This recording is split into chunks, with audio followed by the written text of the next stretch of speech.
So we were talking about the significance of this room. This is where you spent a lot of time. Yeah. Do you remember the first time you met in here with other county officials? You know, the first couple weeks of responding to COVID were really a blur. I mean, it started and then it all unfolded so quickly. And so we real quickly were in the Emergency Operations Center. But there were so many folks in that room. And so when I'd come here, I would start at the Emergency Operations Center for the first few hours each day. And then we would all kind of break and go work. And right next to that is the Communications Center. We did our press conferences, and then we're in the building right beside that. And so they said, okay, we'll put you in the medical examiner's office in a conference room. And we moved into this conference room, and it was me and my team. And we were here every single day, 7 days a week, for months on end. And it was, you know, in those early days, we were just trying to really get a handle on what's happening and what's going on. There was so much we didn't know. And then we quickly settled into the realization we're going to be doing this for a while. And it was just a daily grind. What was that moment like when you saw the charts that showed how long this pandemic would go on for? Because if you look back to January, a lot of people thought this will just last 2 weeks. Exactly. 2 weeks. So we had the immediate response. We had to flatten the curve. We had to not have what was happening in Italy and New York and other places. And then we started asking the questions, okay, then what? And I'll never forget being in a meeting, and we had all the scientists and the doctors and the projections and the you know, analysis of options. And I said, okay, that's all great, but when does it end? And they said there's basically 3 ways that we get out of COVID. One is herd immunity via infection, which means everyone just gets it. Now, with everything we did, almost 4,000 San Diegans died with what we did. Herd immunity via infection was no option. You'd collapse your healthcare system. You'd have tens of thousands of folks dead. The second option was they said we could do the island approach. If we seal off San Diego County and nobody comes in or out, everyone stays home for 14 days, we'll kill the virus, and as long as no one else ever goes in or out, we'll be fine. Well, that's not a practical option. New Zealand could do that. San Diego could not. So the third option was we're going to settle in and try and slow the spread, control the spread based on a formula of X cases equal Y hospitalizations. How many hospital beds do we have available? And it was at that moment that I realized we're going to be doing this for a year or longer. Really? Because until you have a vaccine, there's no way out. And it was in that moment where I thought, oh my gosh, can we do this for a year? You know, can we go through what we're going through and live through this? Because that's the only option. We got to wait until we have a vaccine. And no one really thought they could get a vaccine done within a year. And then we knew it would take about 5 to 6 months once you had a vaccine to have enough. And we did. It was hard. You know, it was challenging. It was frustrating. I mean, I not only, you know, being a county supervisor and involved every single day in COVID, but I'm also a parent of 5 kids, you know, and a husband and a son and all the normal stresses of kids and Zooming and not going places, you know, we dealt with all of that. But, you know, that there is an inherent resiliency in us, and that there's times where we think we can't do anything any longer, and then we do. And it really reminds me of being deployed at war, you know, a combat deployment with the Marine Corps. We had these days, you know, gosh, I cannot do this for 200 days, but you're like, you know what? I don't have to do it for 200 days. I got to do it today. And then tonight I go to bed, and tomorrow I get up, and tomorrow I deal with tomorrow. And we very much took that approach. I got up every single day, and I gave our COVID response everything I had. It was frustrating, it was difficult, it was hard, it was very challenging, but we gave it everything we had, and we got up the next day and did the same. You know, speaking of children, your own, obviously a lot of children were impacted by this. Initially, schools were supposed to be closed for weeks, and that turned into months, and then more than a year. What role did the county play in that decision? Well, that was one of the early ones, and honestly, in so much of this, it was all, we were doing kind of what was unthinkable. I mean, certainly unprecedented. You got to go back 100 years in time, and I remember the conversation about schools, and it was like 7:30 in the morning. It was probably the 3rd meeting of the day, you know, we had. And someone said, we're going to have to close schools. And I said, that's crazy. We don't ever close schools. We didn't close schools on 9/11. Like, we don't close schools. We're going to close schools. And then 5 hours later, we're announcing the closure of schools. And that was the speed at which, you know, you had to go to respond to a situation that was so unprecedented. And it ended up being a statewide order, you know, around what happened. But nonetheless, we were confronting our scientists, our doctors were saying the exact same thing, which is we have to stop the mixing of individuals, especially in those early days until we can get a handle on what's going on. And, you know, initially we just thought, yeah, it'll be a few weeks, and then it settled in. No, we're going to have to find a new way to exist and get through this. And, you know, look, there's no doubt, no kid learned the same on Zoom than they would have learned in the classroom. And you know, I think we all recognize that. And there's going to be a lot of catch up that gets done. But it's also easy to lose sight of the fact that more than 3,700 San Diegans lost their life. I mean, more than 3,765 as of today lost their life from COVID, and those people would still be here if not for COVID. And so we can catch our kids up, and we can get them, you know, back and learn, but you can't bring those lives back. And every day I had to come sit in the building, which is the medical examiner's office, which is where every deceased person was brought. And I had to watch on the monitor the trucks coming in and the stretchers coming in and family members being here. And it was a daily reminder of what we were fighting for, that yes, you can rebuild a business and you can reread a book, but you cannot bring back a life. And I think that a part of COVID, we just got numb to it. You know, the first death we had, you know, we all remember that moment. But there were days where hundreds of people died every single day, even with everything that we did. And so I think now as we go into recovery and rebuild, you know, it's really important that we not lose sight of you know, why we did what we did, and the reality that our deaths per person from COVID are significantly lower than the state of California. They're almost 1/2 that the state of Texas, adjusted for person. We did well in terms of saving life, and we did well with vaccines and testing, but it still left a real impact. You know, in the beginning, you and other county leaders stood together and said, we're all in this together. Yeah. However, as we saw over the last year, It didn't last very long. There was a lot of tension between members of the board and other community leaders. Can you talk about that? I mean, how did you go from we're in this together to things kind of crumbling under the surface a little bit? You know, I vividly remember we were all standing together at a press conference at the county, and I remember now when you look back on it, because it was before we were distancing and wearing masks, and we were all crowded together. And yeah, the most conservative Republican and the most progressive Democratic members, and we were going to confront this as a community. We were going to get through this. And we left there and we walked back to my office, and I told my team, I said, I don't think it's going to last. I give it 2 weeks, maybe 3, because we're just too divided as a nation. And there's never a good time to have a global pandemic, but this was the worst time. Because we weren't just divided on ideology. You know, divisions on ideology are not bad. Dissent, different perspectives, different values, different points of view, that makes a well-functioning society. It's that we were divided on what is true. And there was a lack of basic agreement on basic fact. And so the disinformation, combined with the absolute erratic nature of the Trump administration, combined with the divisions in our society, it did not take long before we pulled apart. And then we were debating, what's a pure COVID death? Is this even real? You know, elected officials who have an obligation to be responsible, hosting conspiracy theorists on their podcasts, sharing things that are objectively false. And if someone were to tell me, you know, that mask, I get it. I read the peer-reviewed scientific studies. I get it slows the transmission. But this is America. And in America, the price of liberty means sometimes some people have to die, and you can't make me cover my face. Okay, I'll disagree with you. I'll disagree with you strongly. I'll think you're selfish and have bad values. But I'll respect the fact that you're being intellectually honest. But that's not the debate we had. You know, the debate we had is it was all, you know, fake and in control. And so it was very challenging, and it made it very, very, very hard. And it continues to this day. When you look at who's getting vaccinated and who's not, that has become a partisan issue. The more conservative areas have the lowest vaccination rates. And the vaccine is not ideological. It's just to save lives. And so it made it really, really, really challenging. Yeah, so there's more work to do in that arena. June 15th, everyone is saying the pandemic is over, which it's not. However, all these rules are lifting, but there's still that tension that exists not only amongst the board, but our community. And I think, look, I think it's fine. We can disagree over how many days someone ought to wait to get a gun, or what gun they should have, or who should be a citizen or who should not be a citizen. Those are all things.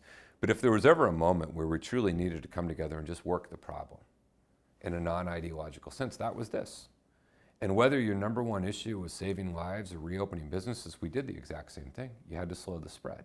So how do you slow the spread? Well, you wear the mask and you avoid large gatherings and you do these types of things. And so, it was really frustrating. And in a different time in America, I think we would have had a very different response. But in this era of epic disinformation, where we had a president who is not ideological, it's just erratic and very unstable, it made it okay to not do the things we needed to do. Now, the other thing I'll say is those divisions and that type of stuff got all the focus, but I will tell you the overwhelming majority of San Diegans got up every day and were willing to make sacrifices to save lives. They were willing to wear their masks. They were willing to not do things that they like to do, and they may not have liked it or felt good about it or even fully understood it, but they did. And that's why in San Diego County, our vaccine rate is higher than any county in Southern California. It's why our death rate is lower.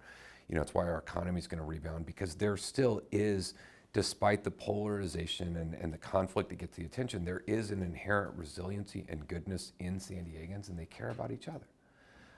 And that doesn't get as much attention, but I saw that. I saw small business owners that were working to figure out how they could safely reopen.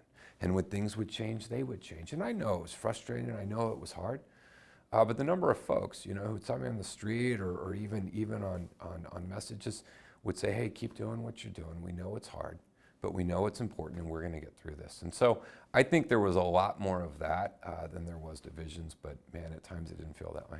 Behind the scenes, Yeah. when there wasn't a board meeting that we could watch virtually, Yeah. or there wasn't a news conference, behind the scenes, were there arguments? Was there yelling? I mean, take us into Well, these no, it was rooms. frustrating. I mean, look, I'll be honest, it was very frustrating, because we knew, at the end of the day, when you face a global pandemic, you need to trust the public health doctors, and you need to trust what the science is telling you. And it's not that you trust the scientists, you trust the science. And in the early days, there was so much we didn't know, and then as we went deeper into it, there were things we knew. And I knew if we didn't put the protections in place we did, we would have a tremendous loss of life, we would collapse our healthcare system, and the economic damage would be far worse. And so we didn't have a choice but to do the things we were doing. And so it was really easy for elected officials or activists to call on you to do irresponsible things, but at the end of the day, it's irresponsible. And the only way to show them how irresponsible that would have been to do it. And you take an approach like the state of Texas, or you take another state, their death rates are exponentially higher than ours, and all the economic analysis now shows their economic recovery wasn't any better. The economic situation was not better in states that had less restrictive things than it was here in California. And so, we were navigating through it as best we could, but you had to get up every single day and be willing to fight for, and I did. I got up every day and I fought for what I thought was right and what I thought was best. And to try and, make a series of really difficult decisions between we have a bad option and a worse option. Okay, well, we're going to do the bad option. And to go out every day and try and explain it and walk folks through and share it, and when it changed, explain why it would change. And so, it was very challenging, but it was a moment where, in my mind, you had to set the kind of loudest voices aside and settle in and say, we're talking about people's lives here. We're talking about people living or dying. And we are going to do the very best we can to get through this, doing as least harm as possible. But I just didn't think we had an option to just throw our hands up and say, well, do what you want. Do you have any regrets? I can look back and say there's things, we should have done this a week or two sooner, or kind of here or there. And I think in time, when we get through it and we have a greater opportunity to really look back and reflect, we'll find things we should have done different. It was very challenging with so many different, in America, we have a very non-centralized government. So you have county governments and state governments and federal governments. And so, it was very challenging, when you'd have multiple conflicting things come out and you were trying to work your way through all of those and explain all of those. That was very challenging. I think one of the really heartbreaking things was to see how differently COVID impacted certain communities. we know this was the most uneven recession we ever had. In a year in which we made more billionaires than ever before during COVID, we also saw service workers just really suffer. At a time when we saw certain neighborhoods not have significant COVID cases, we saw our Latino community in particular be devastated by it. And the whole inequitable system of healthcare and wealth and income in America really had a spotlight focused on it, and those communities really suffered. And I wish we could have done more sooner to help those communities most impacted. And it's a challenge in that if you have a community that historically has not had access to healthcare, how in a pandemic do you give people access to healthcare? When you have a population of immigrants who are here, who've been working hard for years, but are fearful and distrustful of any government entity.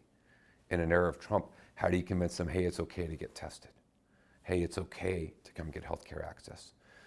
And those communities really suffered, both in the highest loss of life and the highest rates of infection and in the biggest economic impact. And we did everything we could to try and address it, but I wish we could have done more.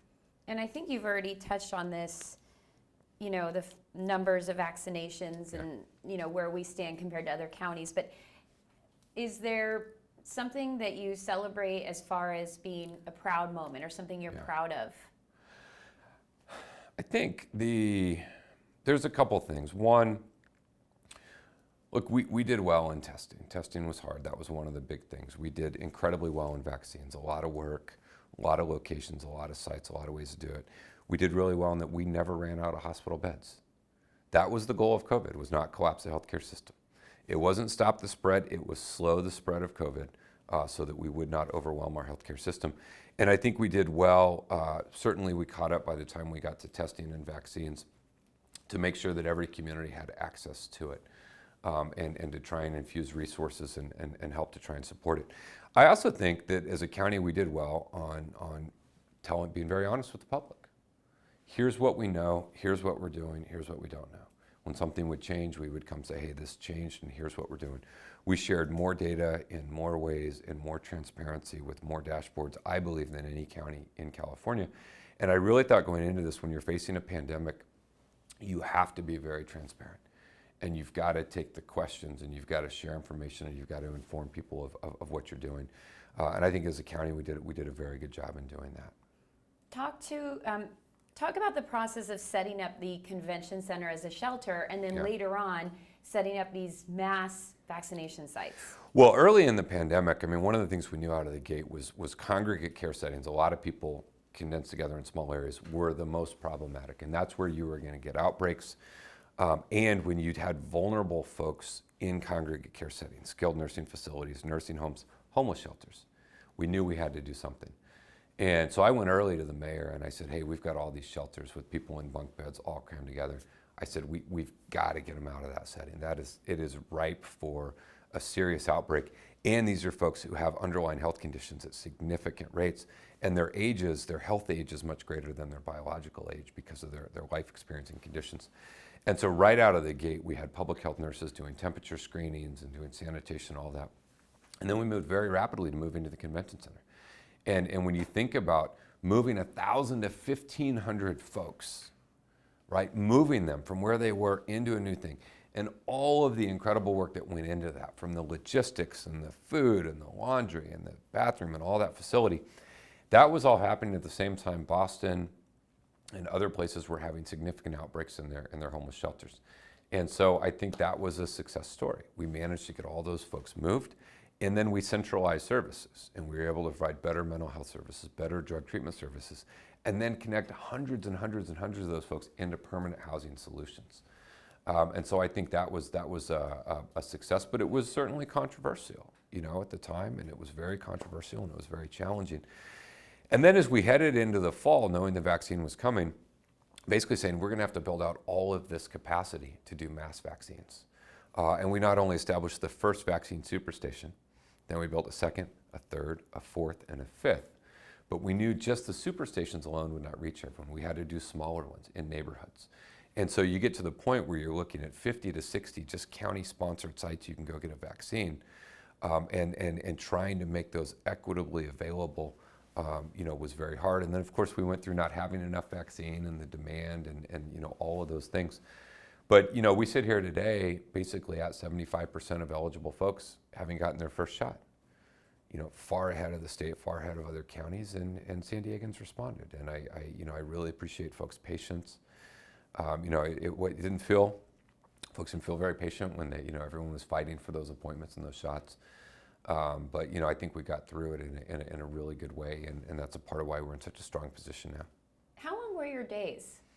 Oh, I mean, I was up at 5, you know, usually work until 11, 12, you know, sleep for a few hours, back up. And it was a relentless push because, you know, each day was different. We were trying to dissect some state guidance that came out. We were trying to figure out how do we make sure seniors get fed? How do we take care of foster kids? You know, how do we get ventilators and masks and PPE? Every day of the pandemic, I was on the phone with the state official, you know, if not the governor, then Dr. Galley or, you know, other folks at the state trying to, you know, manage through that, talking to other county supervisors in other counties. What are you doing here or there? Talking to federal folks, state folks. I mean, you know, it was just a whirlwind of activity every day, and every day would present a new challenge. You know, every day would be something new we hadn't thought of that we had to address and deal with. And, you know, you know, at one point, we said, okay, all the kids are going to go virtual. Well, then I get a call from Dr. Gothold, and he said, Nathan, we're going to get kids tablets, but they don't have internet. And so then we had to get on the phone with the internet providers, and then we provided millions of dollars in county funding to connect kids, you know, to devices. And that was just one of 1,000 things that, you know, we had to deal with, whether it was outbreaks in jails or cruise ships or, you know, all the multitude of things that we were confronting on a daily basis. And so it was frustrating and it was hard, and you could just never really feel like you were getting ahead of what you were dealing with, because then something else would pop up. Yeah, and, 2 steps forward, 3 steps back. That's what it felt like a lot. You talk about all this, I'm like, gosh, how long were your days? It's just Yeah, incredible. yeah. You know, June 15th is this magical date that everyone is excited about. Yeah. As we approach June 15th, Yeah. what's your message to San Diegans? Well, you know, I think there's so much in our life that we're going to appreciate so much more. You know, I think, I go back to my experience as a combat veteran. You know, when I survived war and I came home, I just had a greater appreciation for life. You know, a greater appreciation for each day. And I think as we come out of this, I don't want us to lose sight of how much we're going to appreciate going to dinner with our friends. You know, going to a Padres game and sitting with some folks together, and people are cheering and singing and enjoying it. And so I think really an appreciation for that part of living. I also think that COVID has shown us some things about another aspect of life that we really, you know, can also appreciate. And that is not having to go to 17 different things on a Saturday. You know, the time, you know, those of us that were fortunate to you know, quarantine, you know, with our kids, and the time that we enjoyed there, and the ability to slow down just a little bit, and appreciate the little things. And, you know, I remember in the early days of the pandemic, we would just go, I would get home late. I would try to get home by dinner, you know, eat dinner, and then we would all go for a walk, all the kids and my wife and I, and we'd take a football, and as we're walking around the neighborhood, throw the football and do that type of thing. And those are things we really grew to appreciate. And I think that there's some of that as we come out of it too. But ultimately, I just, you know, I want folks to take a measure of pride in the resilience we showed. And that there were periods where everyone's like, I can't do this anymore. I just can't. I can't do the Zooms, and I can't do the things I'm missing, and all of that. But we did it, and we got through it. We saved lives. Our economy's going to recover. We're going to catch our kids back up. We're going to get our way of life back. And for the rest of our life, we will be talking about COVID. And I just have so much appreciation for that nonprofit that figured out how to get seniors paid. I have so much appreciation for that neighbor who knew they had an isolated senior and went out of their way to look out for him. You know, to take their trash out for him, to help him out. And there was so much of that happened. You know, people picking each other up, reaching out to each other. And so much of that is what got us through, and people leaning on each other. And so I think we got to take a moment to recognize the loss of life, recognize the negative economic impacts and all the other negative impacts, but realize that we did as best we could to get through a truly unprecedented situation. And let's just take a moment and appreciate, hey, we're here. And now we're going to live the rest of our lives, and let's enjoy it. Beyond June 15th, Yeah. what happens behind the scenes Yeah. with you, the board, Yeah. and other county officials as it relates to this pandemic? Well, I'm going to be one of the happiest folks that, June 15th, we're essentially moving on. If you want a vaccine, you've had access to a vaccine. If you chose to not get vaccinated, okay, that's a choice you made. And I hope and pray you don't get COVID, and if you do, I hope and pray you don't get sick. But if you wanted it, we made it available to you. And so we'll continue to monitor and track and report the numbers and share the numbers. But for most intents and purposes, because we have a vaccine, it is going to turn into other forms of infectious disease that are out there, which we also have vaccines for. So we'll continue to monitor and track it. But I think on a daily basis, the daily thought of COVID should begin to disappear from people's life. And the same is true with us. And I'm excited. I'm ready to move on. And we have a lot of other really important challenges in our region we've got to focus on. We've got a significant homeless problem we've got to deal with. The work I'm doing around mental health and drug treatment is important. I think we need to refocus on issues of wildfire resilience and preparing for climate change. As the chair of our transit agency, transit and housing. And so I'm really looking forward to getting back to the normal things that we're used to confronting and dealing with. And then I think there's a part of COVID that we can never lose sight of is the inequities that it showed us. We need to fight to change. I think every single person in America should have access to quality, affordable health care.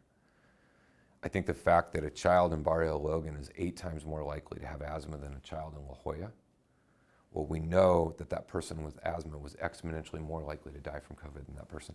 Those are the types of things I think we have to commit ourselves to working on to be a more fair society, a more equal society, a more just society.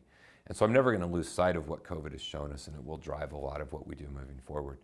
But I'll be happy to not every single day, be looking at the numbers and assessing the tiers and thinking about how many ventilators we have or how many superstations do we have, or oh my gosh, we ran out of, Pfizer and we need more Moderna. And I think we're all ready to kind of move beyond that. Biggest lesson learned this past almost 18 months? You just never out of the fight. You got to get up. And when you're confronting hardship and difficulty, it's not going away. It didn't matter how tired I was. It didn't matter how irritated or frustrated or how much I didn't like. We had a job to do every day. And we had to get up every single day and we had to fight for our community. And every single day during COVID, I got up and I gave it everything I had. And imperfect and flawed and not always right. But I thought, this is my obligation. The voters put me in this position, and I'm in this position to do everything I can to help us get through this. And we did that. And it wasn't just me doing that and Dr. Wooten and Dr. McDonald. There were literally hundreds, if not thousands, of county workers and healthcare workers and city workers and folks across the board who got up every single day fighting for our community. And I'm a Marine. I'm very proud of my Marine service, and I always say I've served with some of the best Marines in the world in some of the most intense, stressful combat situations. But I'm incredibly proud of this county team.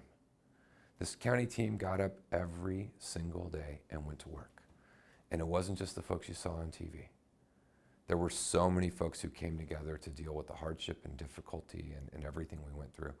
And I'm so proud to have been a part of this team. And for the rest of my life, I will look back and say, that was one hell of a team. Did you ever take any of the criticism personally? Well, you can't help but not take it personally. I mean, you have people come into your house. On Christmas Eve, when your youngest child says, "Daddy, we need to take the police officers some cookies because they're sitting in our driveway and they're not home with their families."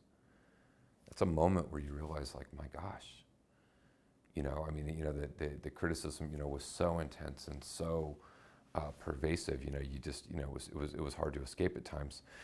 But I tried to recognize we're incredibly divided, but also people are hurting. People are struggling, and they're scared, and they're frustrated, and they're angry, and they were emboldened by an erratic president. And so I tried really hard to not take it personally. They don't know me, they don't know my family. It wasn't me they were criticizing. It was the actions that we had to take.